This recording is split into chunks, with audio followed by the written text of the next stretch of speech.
tunjuk akhlak Islam penting.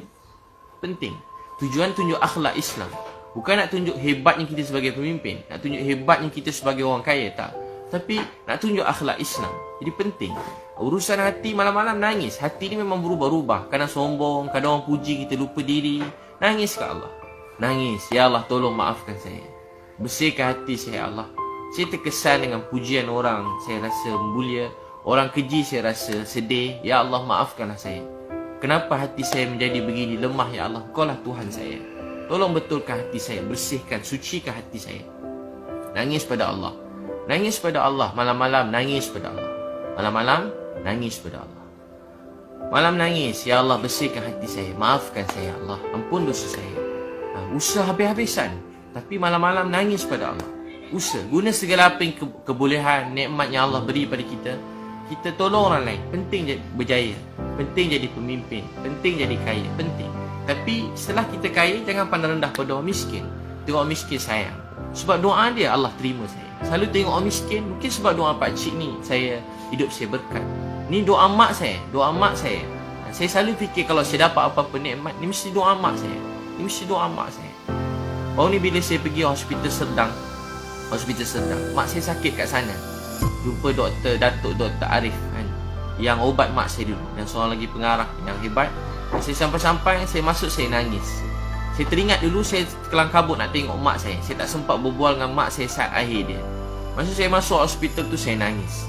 Baru saya, bila masuk lagi, baru semalam kemarin, saya masuk situ, saya nangis. Sebab kat situ mak saya pergi meninggal dunia. Saya tak sempat cakap-cakap dengan dia. Saya rindu mak saya. Saya rindu suara dia. Saya sayangkan. Saya percaya kalau ada apa-apa kebaikan yang saya dapat buat sekarang, ini semua doa mak saya. Hanya Allah yang balas kebaikan doa mak saya buat saya. Saya kalau sedih orang kata kekeji, saya ni sedih juga. Bila saya sedih, ubat saya nangis. Nangis pada Allah. Dan bila saya sedih, saya kata, ya Allah, kalau ada pahala untuk sabar ini, saya hadiahkan untuk mak saya. Saya hadiahkan untuk mak saya. Saya hadiahkan untuk mak saya. Kalau ada pahala untuk sabar ini, saya hadiahkan untuk mak saya. Saya hadiahkan untuk mak saya. Saya selalu tengok orang kata saya kat belakang. Walaupun grup-grup ustaz-ustaz, alim ulama ni, dalam grup kutuk saya ramai-ramai. Saya tahu semua sekali, saya baca. Tapi saya pun tak mau balas-balas. Saya pun tak nak gaduh dengan siapa-siapa. Saya doa mereka dapat kebaikan hidayah. Saya patut tak cerita saya tersebut. Moga Allah maafkan saya.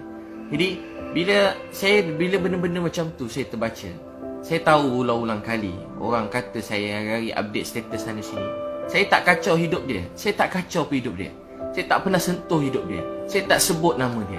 Saya tak pernah keji dia. Saya tak pernah hina dia. Saya tak pernah minta apa-apa kat dia. Sesin pun saya tak minta kat dia. Satu apa pun dia orang tak didik saya. Yang didik saya ustaz-ustaz, cikgu-cikgu saya dulu. Mereka dah meninggal dalam kubur. Saya tengah malam dengar seorang cikgu saya dah meninggal. Saya tak kenal dia. Tengah malam saya dengar ada orang tengah nangis kat Masjid Seri Petaling tu. Ada orang nangis. Saya pergi kat situ. Dulu, bukan yang baru ni, dulu. Saya tak pergi Masjid Seri Petaling baru ni masa Covid ni, saya tak pergi. Ramai ingat saya pergi. Ustaz dah buat saringan, saya tak pergi. Biasa saya pergi dulu.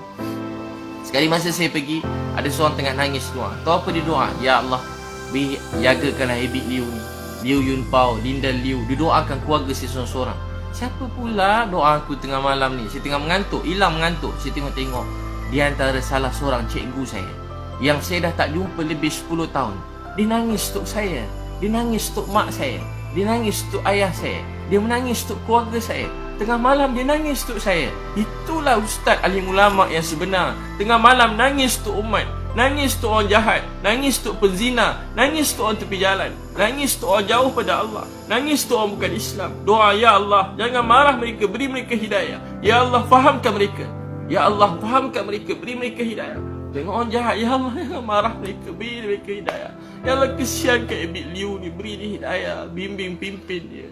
Malam-malam nangis, siang dia pegang saya. Abid, ni ada salah sikit Abid, betulkan sikit.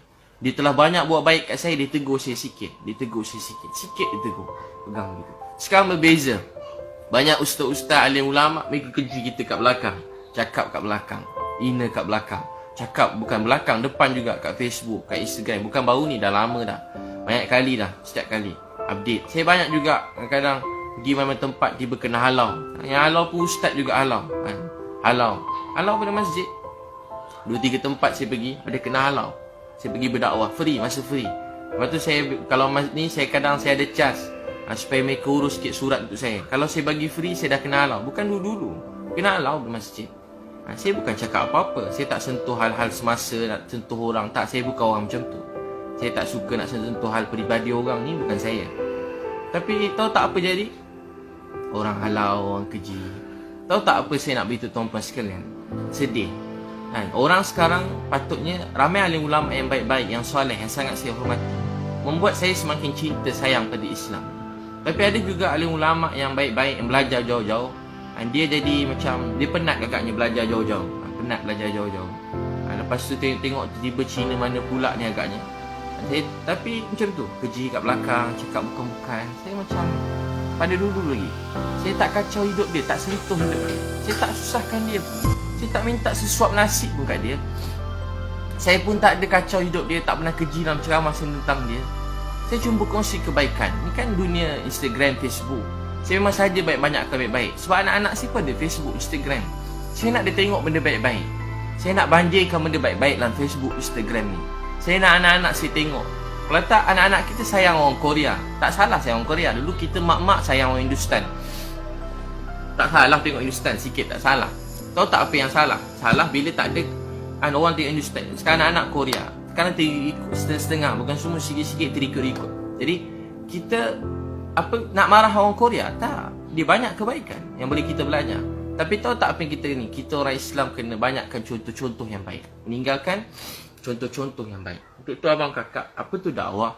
Dakwah ni, kita dakwah manusia yang tak nak agama, datang dekat pada agama. Tu dakwah. Malam nangis, ya Allah mereka tak tahu, tak faham, beri mereka hidayah. Ya Allah, mereka tak faham, tak tahu, beri mereka hidayah. Ya Allah, mereka tak faham, tak tahu, beri mereka hidayah. Ya Allah, mereka tak faham, tak tahu, beri mereka hidayah. Ya Allah, mereka tak faham, tak tahu, beri mereka hidayah. Saya kakak abang, saya kalau dakwah dekat, saya jenis tak takut kalau buat dakwah ni. Tapi dengan alim ulama, ustaz-ustaz, cikgu-cikgu ni, saya ada rasa, memang saya tahu saya bodoh, jahil. Jadi saya penuh rasa kemuliaan pada mereka, penuh rasa hormat, muliakan mereka daripada dulu. Daripada dulu saya hormat, sayang semua ustaz-ustaz